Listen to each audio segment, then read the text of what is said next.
Welcome back. In a little more than a week, there will be a new mayor in Miami-Dade County. Daniella Levine Cava will take over for Carlos Jimenez. I asked Levine Cava what the first order of business would be. We have to get our health in order. So I'll be appointing a chief medical officer to make sure that we are guided by science and facts. And we need to make sure that we have our livelihoods, our lives and our livelihoods.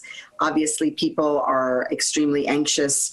We know we've already had so many businesses to shutter or to reduce their operations. We are going to work aggressively with our business community to identify the things that we can do to bolster our small businesses, to bring new jobs through innovation and infrastructure, and to make sure that we can move ahead economically while protecting our health, which means all of the precautions everyone knows they need to take: the masking, the washing, the disinfecting, the testing, tracing, and isolating if you are positive or have been exposed. These are the things that are proven to work, and I am going to be working with our cities, with our healthcare institutions for sure, and our businesses to have one clear message so everyone can be on the same page about this. Will the curfew remain in effect at midnight?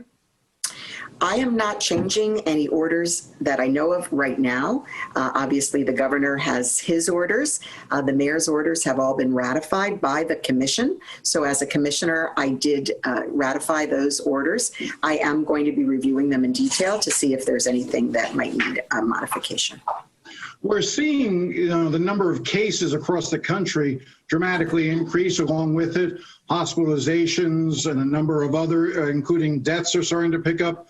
How concerned are you that that's what we're going to be seeing here in Miami-Dade County? I think we're starting to see signs of it already, but that it will continue to grow. The only solution is taking the precautions: masking, washing, disinfecting, testing, tracing, and isolation. Those are the things we have to do.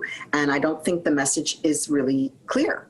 I think people think, oh, well, businesses are open, so we're fine. No, that's not true.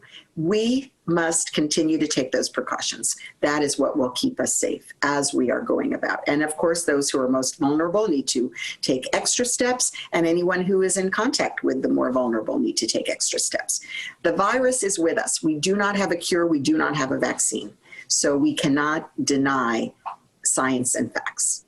I'm curious, how do you interpret the results of the election here in Miami-Dade County? You ran countywide, so you were in every corner of the county talking to people. Were you surprised that Joe Biden only won the district by 7? And you could actually almost draw a parallel.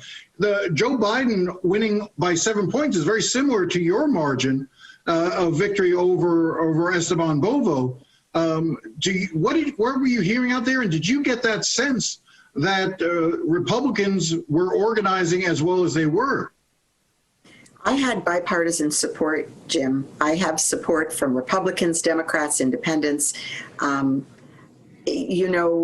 People voted for me because they saw that I was sincere, that I have the history, that I have the capacity to lead us through these troubling times. They didn't vote party ticket when it comes to me, and I'm very, very proud of that fact. That is how I'll continue to lead. I know not everybody voted for me. I know a good number did not, but they will soon see that I will be their mayor and fighting for them. Well, in all candor, even though there is no D or R next to the candidate's name, you embrace the fact that you were a Democrat. The Democratic Party campaigned heavily for you, just as the Republican Party campaigned heavily for Bovo. So in a sense, this was the most partisan, nonpartisan race I've ever seen in Dade County. Do you not see some parallel there in terms of your vote count and what Biden got? No, but again, I won precincts that Biden didn't win. So people were voting for me across the aisle. I think that's very promising.